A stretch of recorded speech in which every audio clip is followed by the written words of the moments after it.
Ya tadi kami melaporkan kepada Bapak Presiden bersama Ibu Menteri Keuangan, Bapak Wakil Menteri Keuangan Pak Suhasil, Bapak Mendagri Pak Tito, kemudian juga Bapak Menteri ATR Pak Nusron, kemudian Bapak Menteri Bappenas, kemudian juga Dirut BTN, kemudian Bapak Seskap. Jadi kami melaporkan sampai saat ini ada sekitar 40.000 rumah yang sudah kita bangun per 20 Oktober. Ya.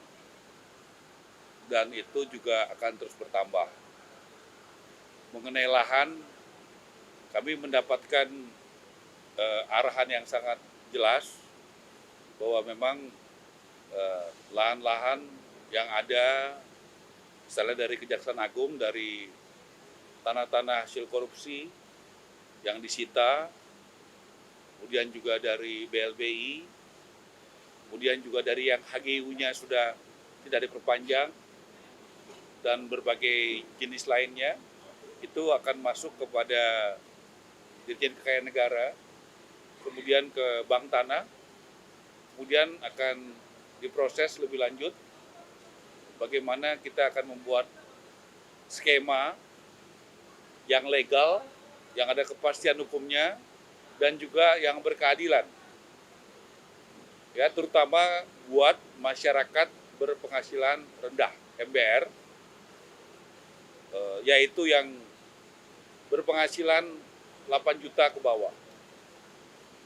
Jadi kita akan membuat skema itu, kemudian juga mengenai pembiayaan,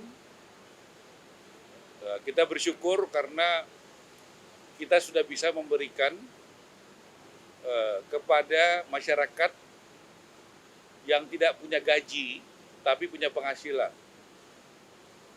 seperti bapak penjual bakso, bapak penjual sayur, ya, dan sebagainya, itu tidak punya gaji tapi punya kegiatan usaha. Kita membuat skim cara sehingga rakyat juga bisa memiliki rumah dengan yang memiliki penghasilan tadi. Ya, dengan cara-cara mensupervisi, mendampingi, melihat kepada tempat jualannya dan sebagainya. Itu menjadi perhatian Bapak Presiden. Artinya keadilan itu harus dijalankan bukan hanya kepada yang punya gaji, tetapi juga yang tidak punya gaji, tidak bersifat pegawai, tetapi yang bergerak di sektor informal. Itu menjadi perhatian beliau.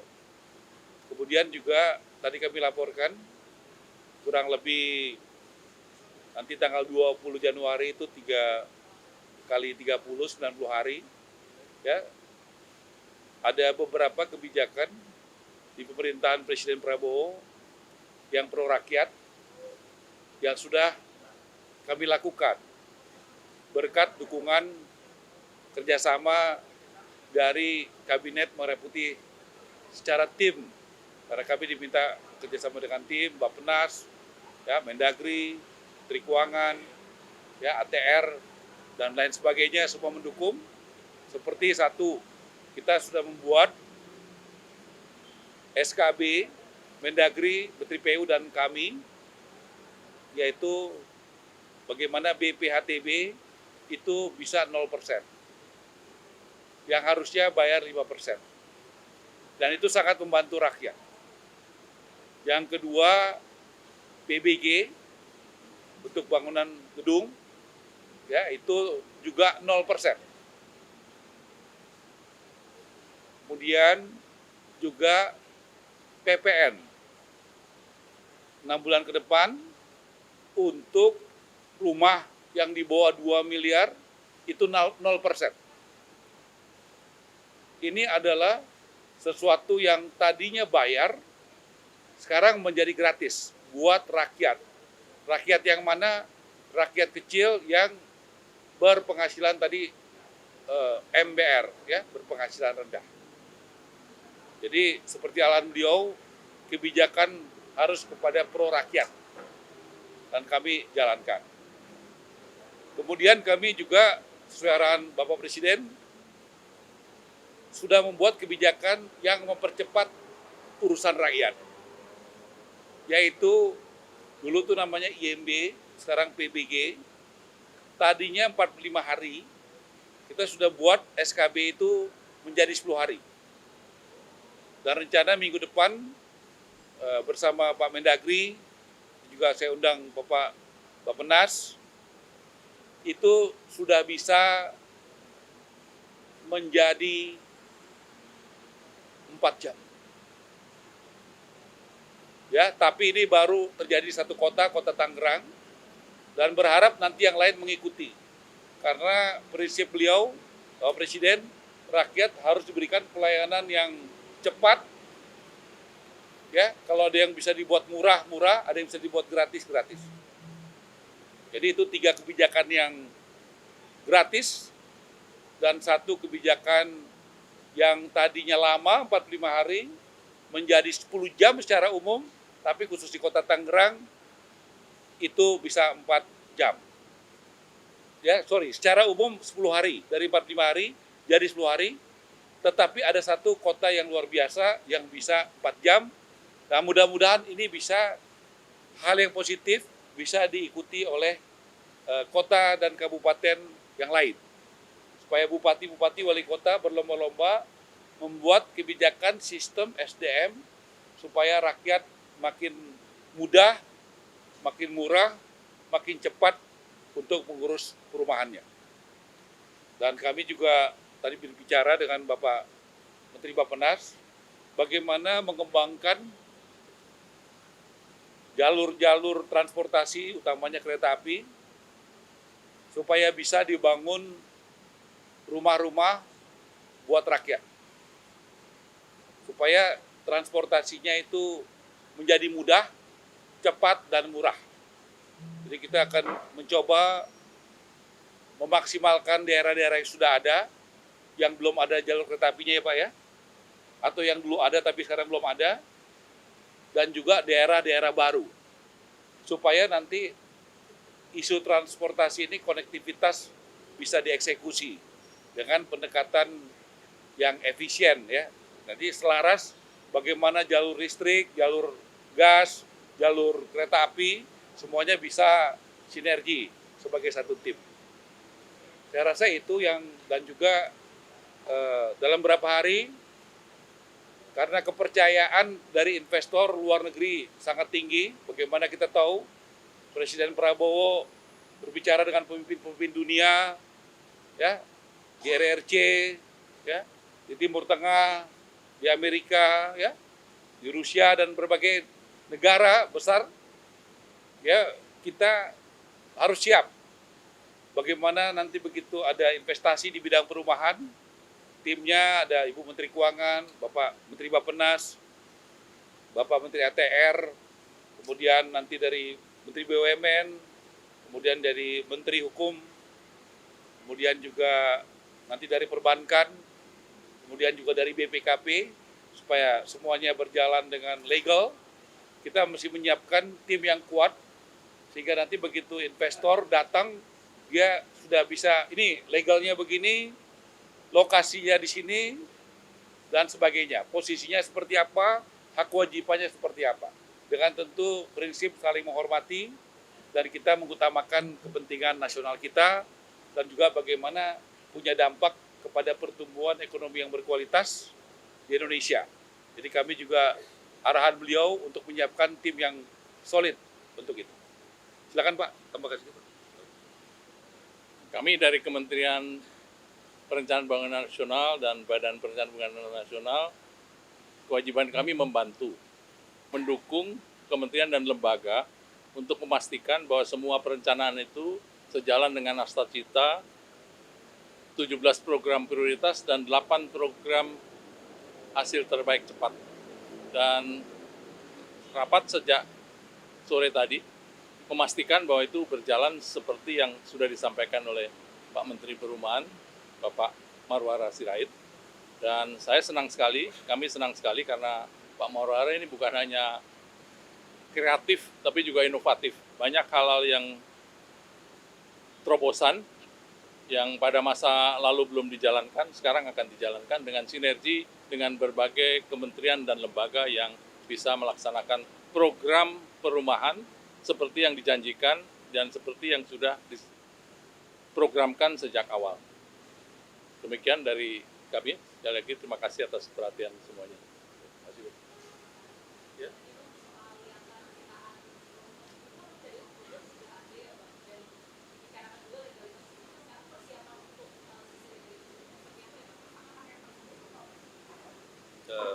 Yang pasti tadi beliau sudah menyampaikan arahan, ya, bagaimana tanah-tanah itu tetap milik negara ya Bang, tapi nanti bangunannya itu bisa dimiliki, ya, oleh konsumen, oleh rakyat, ketika negara. Ya, gitu. Jadi itu yang sementara itu yang kita akan jadikan pegangan. Ini sudah ada arahan yang jelas dari beliau. Kami akan menindaklanjuti dengan Menteri ATR, gitu ya. Nah, jadi HGU itu ya.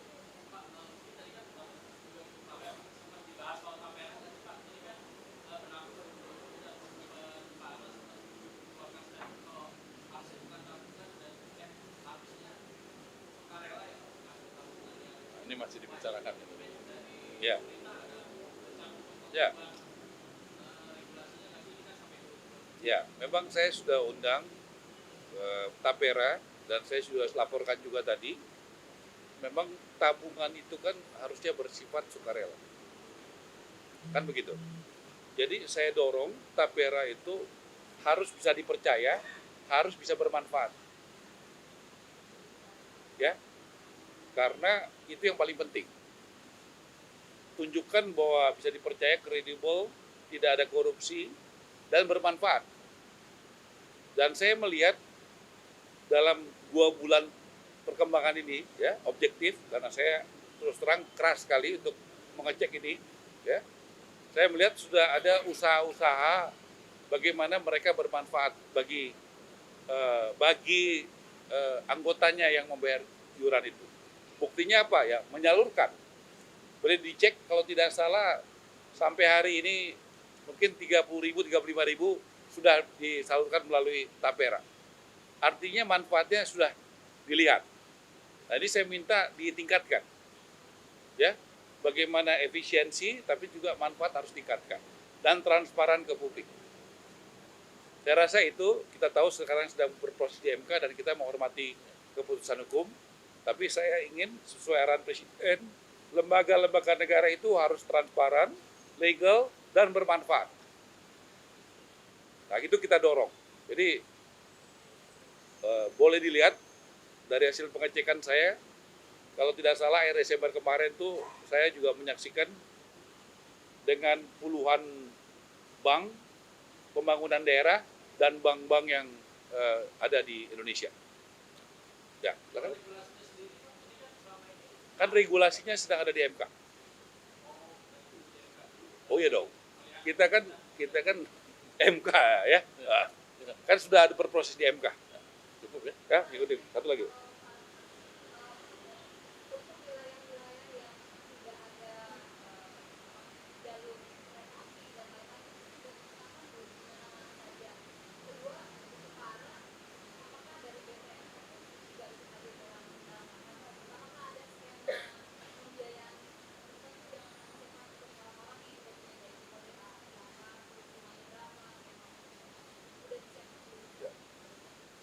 Pak Ara sudah menyiapkan bahwa nanti rel mana, tambahan mana, titik-titik mana sudah ada. Tapi kita akan melihat kembali. Saya mau diajak Pak Ara untuk melihat kembali. Ah, ini biar Pak Ara yang jawab. Dari 50 titik mana saja, Pak? Ya.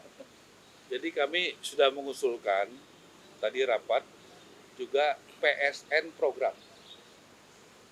Ya. Artinya ini ada di 30 sampai 50 titik. Khusus buat masyarakat berpenghasilan rendah.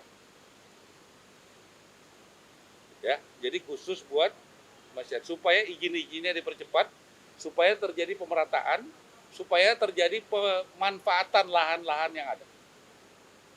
Jadi doain ya, mungkin nanti kami akan sering rapat dengan Bappenas dan ATR untuk menyiapkan, tapi kami sudah laporkan, silakan dipersiapkan, kami akan siapkan draftnya, dan tentu kalau PSN itu ada di Kemenko Perekonomian ya Pak ya, dengan Bappenas ya Pak ya.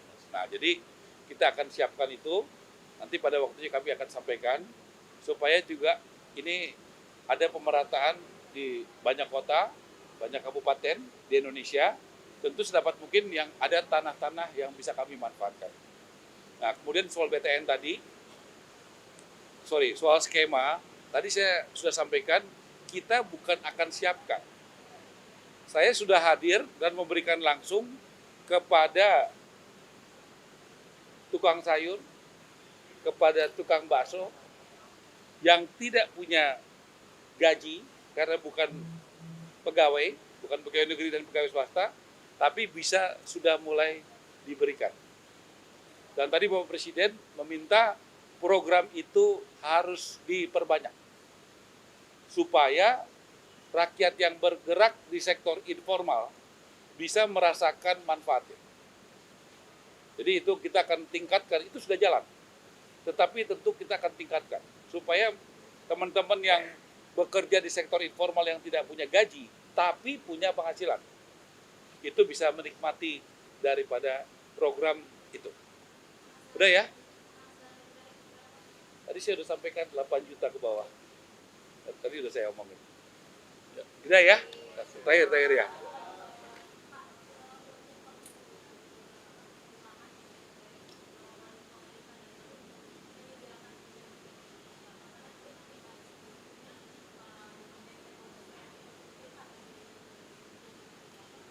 Ya tadi Pak Mendagri sudah menyampaikan, kalau sekarang itu penyediaan MBR itu masih di pemerintah pusat.